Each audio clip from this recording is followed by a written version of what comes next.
the garage, the culprit, the racketeer, the people that think that they can charge what they want when they want, they can pump anything they want, the crap out at the bottom of their tanks, the people that thought that they could just, wreck my motorcycle, wreck other people's vehicles by putting shit fuel through their pumps. For anybody that is new to the channel, welcome, and if you don't know what I'm yabbering on about, well, go back and watch the video about the racketeering garages and the bad fuel that ended up going into this motorcycle, which unfortunately took this bike off the road.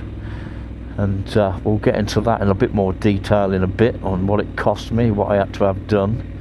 But what I'm doing today, or what I'm doing now, is giving the mighty scrambler a run out and a test ride.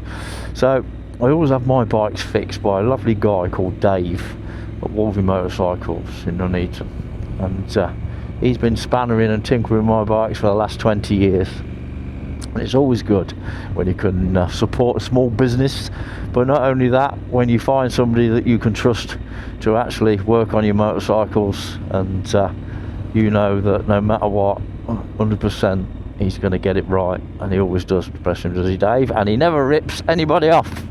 That's the other good thing. So he did say to me, I can't test ride it, Lee, because he's carrying an injury at the minute. He tore his Achilles tendon. He shouldn't even be at work, but Dave being Dave, he's got a boot on and he's hobbling around his workshop, and he's still doing and he's still fixing. And he said, the only thing I can't do is test ride it. You're going to have to do that for me. So I said, no doubt it will be fixed, Dave, if you've got anything to do with it. So pretty much from the off, when I picked it up last night, I could tell that just on tick over on it, on idling, it was back to being its beautiful self. It was maintaining just the other side of 1000 RPM. It was burbling away, no movement in that needle. Whereas when it had the bad fuel in, oh my god, that needle was hunting all over the place. It was up, it was down, then it would cut out, it would stall. It was virtually unrideable. The throttle response was shocking. Well, to be fair, the throttle response was close to being dangerous, really.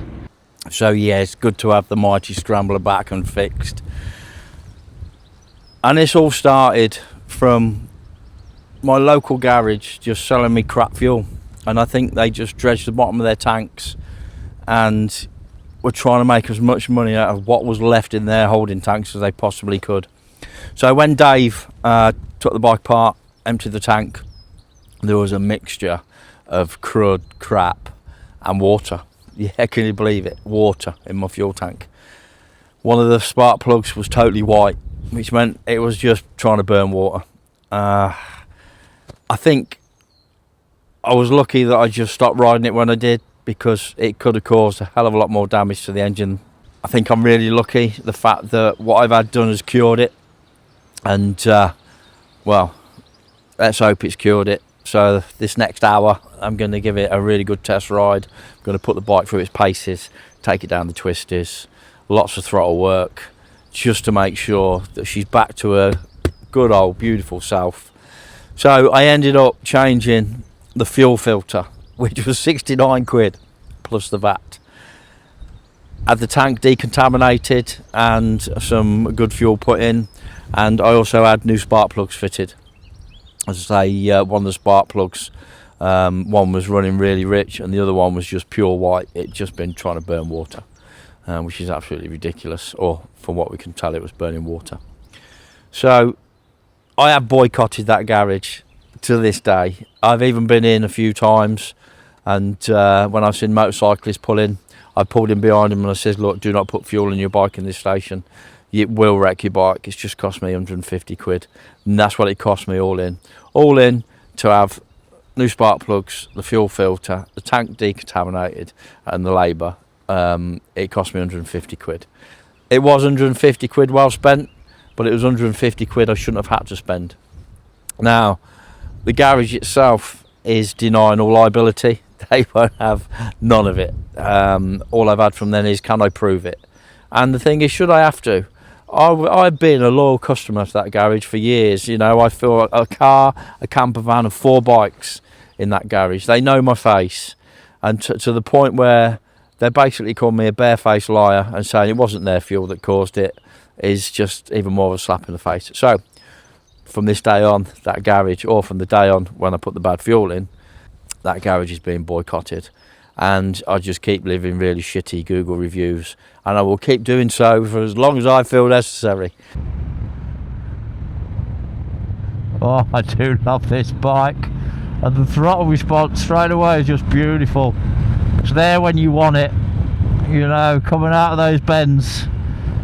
You can just pick your line, then start to get the drive on, and she is beautiful. Oh, I've got my scrambler back. I was absolutely mortified when she was playing up and she wasn't her normal self. It broke my heart. So yeah, the 150 quid it cost me to get her right was worth every penny. Considering, like I said earlier, £69 plus the VAT of that was for the fuel filter. Triumph, you rob dogs, you. So my biggest dilemma at the moment is that Honda. That Honda is looming. For anybody that doesn't know, I've got a deposit down on a CB 1000 GT. That bike also is tugging on my heartstrings. If I can find a way to keep both, believe me, I will. But the biggest dilemma I've got is which one do I choose. So I'd like to say a big thank you to all my new subscribers. That I think Bike of Atlantis, Andy, really has sort of pushed my little channel, and helped that to grow quite quickly. Bless him, he's such a lovely guy, and really down to earth. He really is. How we see him on our screens, you know, because I'm a Bike of Atlantis fan. That's how I met him, you know. Yeah, how we see him on the TV screens or wherever you watch YouTube is how he is in real life. He's just a really nice down-to-earth guy. I have mentioned to him, what I'd like to do is, I'd like to do a Q&A with him, and he interviewed me, but I'd like to do a Q&A, so let me know in the comments below, is that something that would interest you all, where all you good people can send me questions to ask him, because I'd love to know more about him. I'd love to know more about his guitar playing, and I'd just like to know more about him. And I'm sure there's quite a few people out there that maybe would also like to know a bit more about him.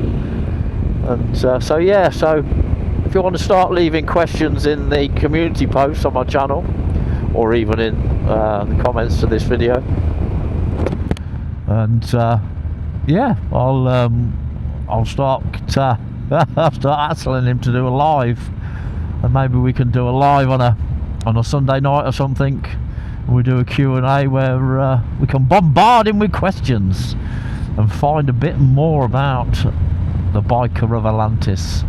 Because like I say, in real life I've met him twice now, and he really is so down to earth, and he is the same person that I first got to know by watching his YouTube.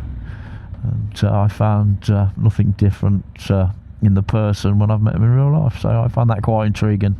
Yeah, I find that quite intriguing, so let me know in the comments below, would you like me to do a Q&A, a live Q&A with the mighty biker of Atlantis? Yeah, look at that, steady state on the throttle, and she's purring. There's no chugging, no splittering, no splatting, no giving me more power all of a sudden. Absolutely beautiful.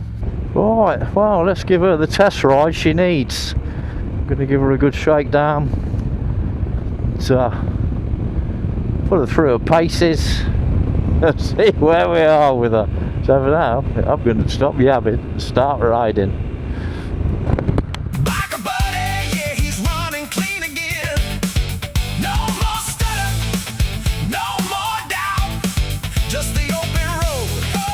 Let it all out. Throttle wide, feel that spark, chasing daylight through the dark. From breakdown blues to the wind so free, that scrambler sings like it's meant to be.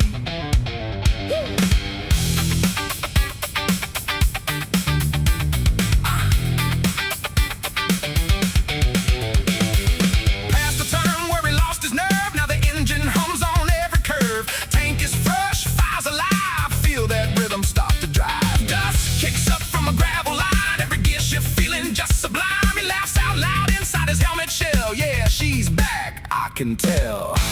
Every mile erases doubt.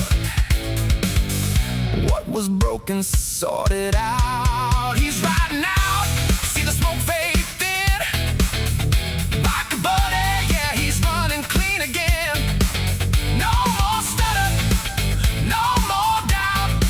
Just the open road, woo, let it all out. Well, Dave, you have worked your magic once again, and I will say a big thank you to you for getting the mighty scrambler back to tip-top condition. So for me, that is a win-win situation. So, as ever, stay safe out there, stay safe, never ride faster than your angel can fly. A biker buddy sets himself free, living his best life, letting it be.